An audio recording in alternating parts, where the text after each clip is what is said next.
Hello again, readers. Another Conversations with Candidates. As you all know by now, it's a bit of a different world out there for political candidates in 2020.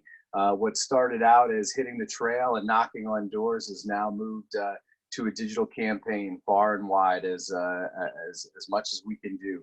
So we wanted to give all of our candidates, local and statewide, an opportunity to speak to you folks here in Erie County about the upcoming primary election and on to thinking about the fall general election already.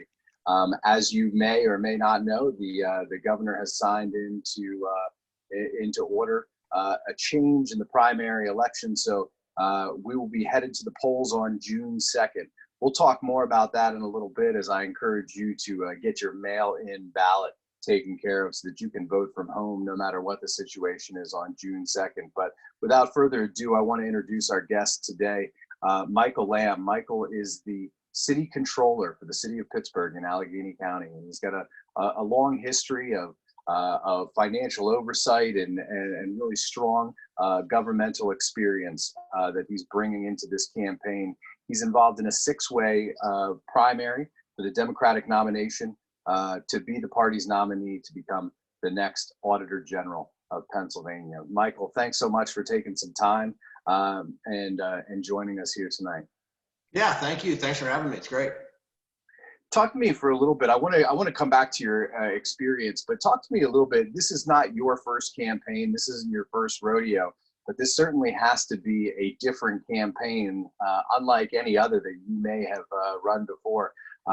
Talk to me a little bit about what this experience has been like and what it is that your campaign's doing to reach folks here as we isolate ourselves and shelter in place.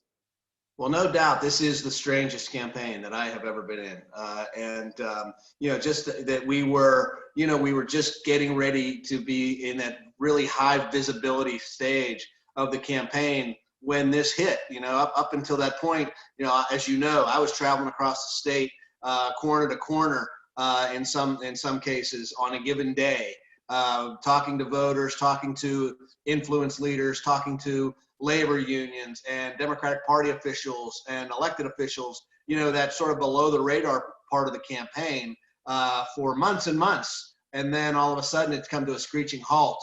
And so now we are unable to continue that kind of face-to-face, or at least face-to-face in person kind of campaign.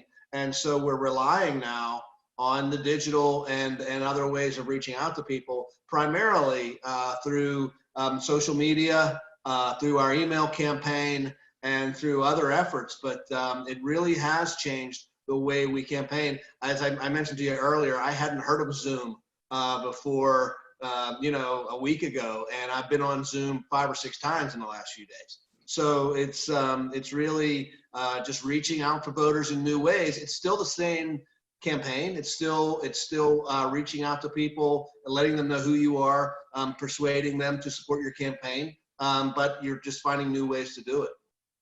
Well, let's talk about that. Let's talk about who you are and what your experience is and what you're bringing into this campaign and what you hope to bring into the Auditor General's office. You, as I mentioned in the introduction, you are the city controller in the city of Pittsburgh. If you could maybe tell viewers a little bit about what that job is, include in that a little bit of your previous experience. Prior to this, you had served as the Prothonotary in Pittsburgh as well. And so I think both of those offices are things that folks may not be all that familiar with. So what is that? What are those jobs, and how do they prepare you to run for and potentially become the next Auditor General of Pennsylvania?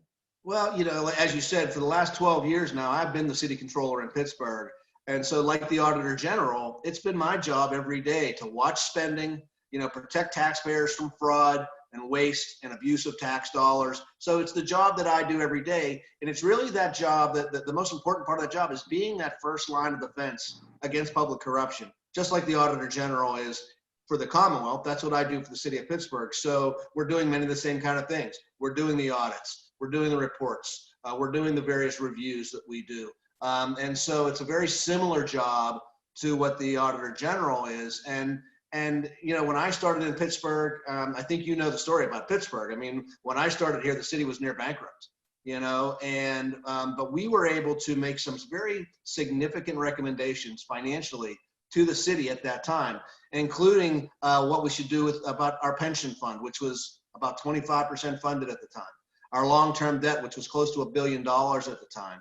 And we had the issue with respect to the vultures circling around us, the Wall Street crowd who wanted to take over our public assets.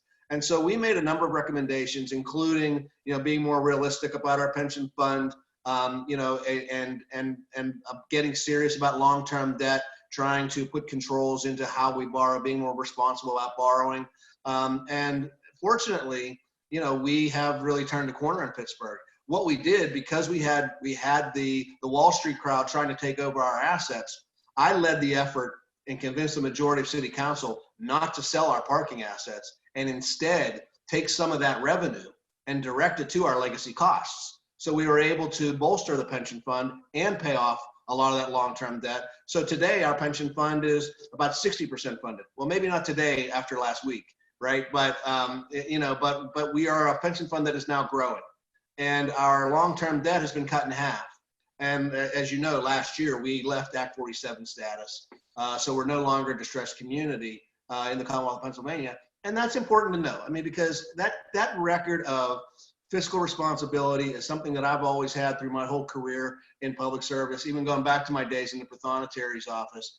And I think the thing I'm most proud of is the way that we did it, because we've done these things while engaging our citizens in the issues of public finance. We've created tools like Open Book Pittsburgh, which is a searchable database of all of our contracts. You can see who's getting contracts, how much money is being spent on those contracts, what they're used for. That's all available and accessible to anybody who wants to see it. Anything in my office that I have, I consider a public record, and we make that available to the public. And we do it in a way that provides context to that information so that they can really understand what it is. Fiscal Focus Pittsburgh is another tool we've created, which is a visualization tool of the city's budget. You can see spending and revenues in real time in the city. So these kind of tools are the kind of things that I want to bring to the Auditor General's office. Because when you look at the Commonwealth and that spending, boy, you talk about trying to figure something out and a need to engage our citizens in issues. If you've ever taken a look at any of the Commonwealth's financial statements or their budget, it's a complicated mess, and it's hard to understand. And I think that's one of the things that I can bring to this job, is to help people better understand what the real financial situation is of the Commonwealth. You talk a lot about helping to move Pittsburgh out of distressed status, and I think that's something that a lot of voters in Pennsylvania can connect with. There are a lot of communities that are feeling a similar pinch, maybe not always to the extent that Pittsburgh had, but the fact that many of them are still feeling that pinch and can relate to what it takes to get out of that status. Talk to me for a minute about what your what your educational background is. Where do you get this head for numbers? How do you get to a point in your career where you kind of see this path forward for a community like Pittsburgh? Well, I'm a graduate of Penn State University, after my time at Penn State, when I came home, I chose a career in public service. My first job was actually working in an issue that I'm sure you're familiar with. Financial aid, college financial aid. I worked for the Pennsylvania Higher Education Assistance Agency, helping schools and banks really understand the various programs and how those programs work and how to make that money best accessible to their institutions, but also to the students who go there. And then I went back to school, and I went back to school at night. I got a master's degree in public management at Carnegie Mellon University. And I went on to law school and got a law degree at Duquesne. I am a lawyer, admitted to practice here in the Commonwealth. That background, my legal background and my graduate school background really focused on the areas of public finance. As a lawyer, I did a lot of work with struggling communities and helping to restructure their debt and helping them to get more fiscally strong, making recommendations to help some communities avoid Act 47. Made some recommendations on what Act 47 coordinators could be looking at as means of helping communities. So those are the kind of things that I've done as a lawyer, in addition to work that I do on the pension side and helping pension funds deal with losses that are the result of fraud, and helping them identify those losses, and potentially pursuing those losses. So we've done a lot of work in those areas that are very critical and helpful to not only the job I'm in now, but also to the Auditor General's job. During that period of time, as you know, I became the prothonotary in Allegheny County, and that's one of those jobs that a lot of people don't know what it is. But the prothonotary is basically the clerk of the civil division and the family division of the courts. And in that job, when I started in that office, we had an office that looked like something out of Charles Dickens. People writing at big desks with these big, large books and writing their on the docket. And within 2 years, we were able to convert that office into the most technologically advanced court recording office in the country. So I have a background in implementing new technology, in driving transparency, and in an open government that really, I think, lends well to being the Auditor General in Pennsylvania. I've got a kind of a two-part question for you. You talked at the beginning of this interview about crisscrossing the state, kind of doing the quiet phase of the campaign, talking to party leaders, elected officials, and folks in various communities, trying to talk to them about what your values are and what you're going to do in this role. That's translated for you into a couple of high-profile endorsements. So I want to hear about those, and I want you to be able to tell the voters about the endorsements that you've collected along the way, but also the fact that you're the only candidate from Western Pennsylvania as well. I've heard you mention that a few times before, and talk to me about why you think that's important in this campaign. Yeah, and let me talk about that first, because the fact is that geography matters. We know that I am the only Democrat running for any statewide office from Western Pennsylvania. We know that our nominee for Attorney General is going to be Josh Shapiro from Montgomery County. We know that our treasurer nominee is going to be Joe Torsella, also from Montgomery County. Those two Eastern candidates. For our ticket to be strong, we've got to have some geographic balance. And being the only candidate from Western Pennsylvania, I think my name in that ticket really helps strengthen this ticket. I think we know that if we don't do better in Western Pennsylvania in 2020 than we did 4 years ago, we're going to lose some seats. We might lose the presidency.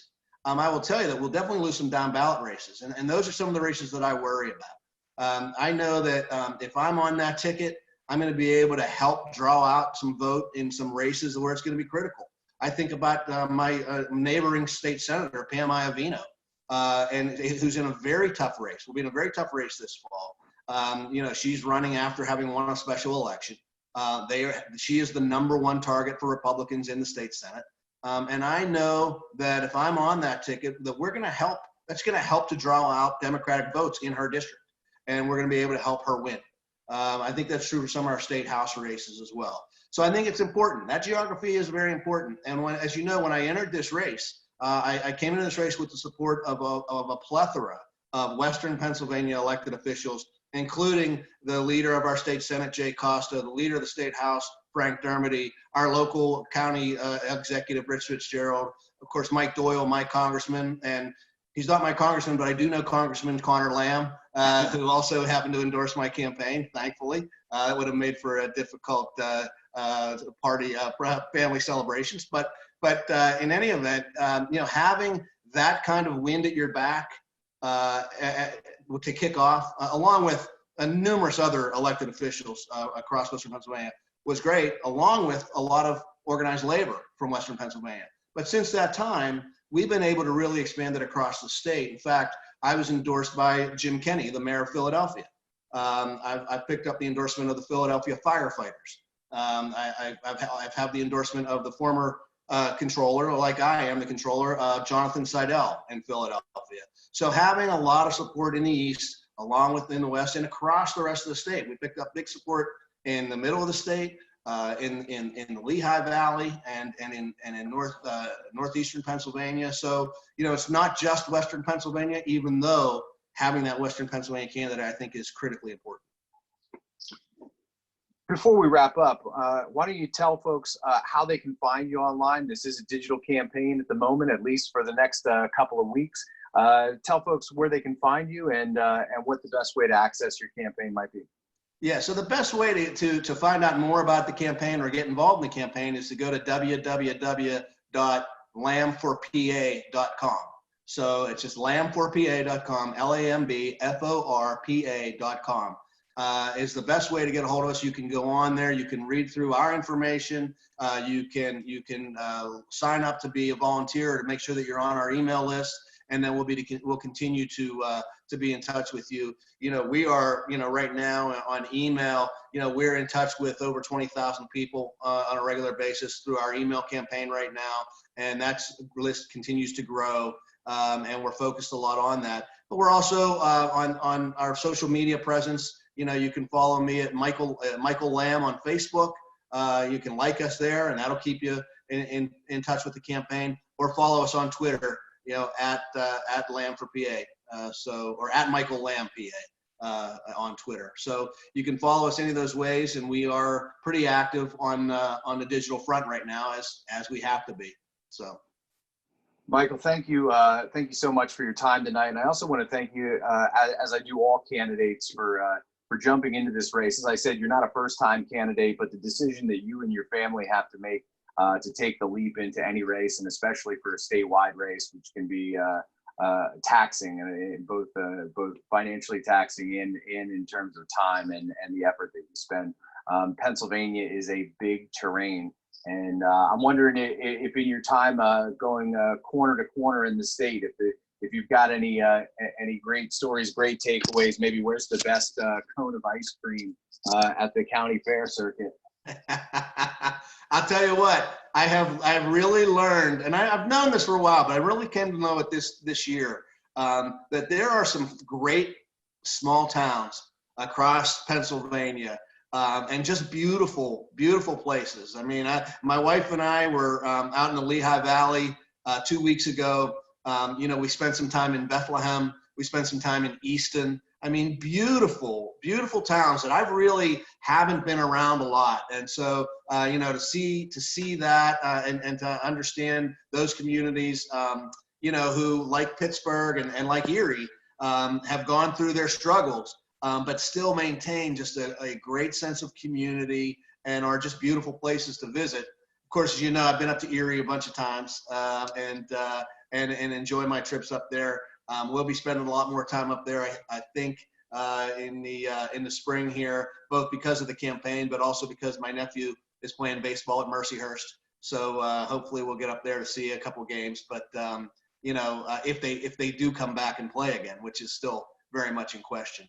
But I have, we've had a great trips. I will tell you this, I've been asked this question, you get asked this question in Philadelphia about whether you're Geno's or Pat's on the cheesesteaks. And I will tell you that I'm neither, because there's a little cheesesteak place up in the Roxborough section of Philadelphia on Henry Avenue called D'Alessandro's, which I believe is the best cheesesteak in Philadelphia. So that's as far as the food that I'm eating. That's key. The other one place I love to go in Philadelphia, of course, is the Reading Terminal, because I like that. As a matter of fact, I saw you in the Reading Terminal at one time, and I love the oatmeal at the Amish eating place there in the Reading Terminal. So. That's right. The Dutch Pantry, I think it might be called. The Pennsylvania Dutch eating place, they call it. That's it. Yeah. It is. Philadelphia is always a culinary treat, and I haven't been. I'm from Southeast PA, so I've had a chance to sample a lot of those cheesesteaks, and I think that I can safely second your D'Alessandro's pick as one of the finest cheesesteaks in Philadelphia. Michael, thanks again. For all the voters out there, the primary has been moved in Pennsylvania to June 2nd, which means we have an extended campaign season here for the spring, which only increases your likelihood of seeing Michael Lamb here in Erie, getting an opportunity to meet Michael and his campaign when they come through, when we have a little bit more mobility and health in our future. And so we look forward to having you back. We look forward to welcoming you to Erie. And good luck on the rest of the campaign. For those of you that would like to vote by mail this year, that is another new option that the legislature has provided for us. And you can do that by heading over to votespa.com, VOTESPA.com. It's super simple. You click on the Apply Now Apply Now button, and it'll take you into the application. You answer a couple of quick questions. You need to have your either your driver's license or your non-driver ID ready to give that number. But other than that, it's pretty simple. They'll send the ballot to your house. And if you're living here in Erie County, to ship it back to the Erie County Courthouse, it's completely postage paid thanks to our Board of Elections and the Erie County Council. So it's a super easy process, and I encourage you to apply for that mail-in ballot at votespa.com. Michael Lamb, thank you again for joining us. Thanks for the time, and we'll see you a little further on down the road. Okay, great. Thanks a lot.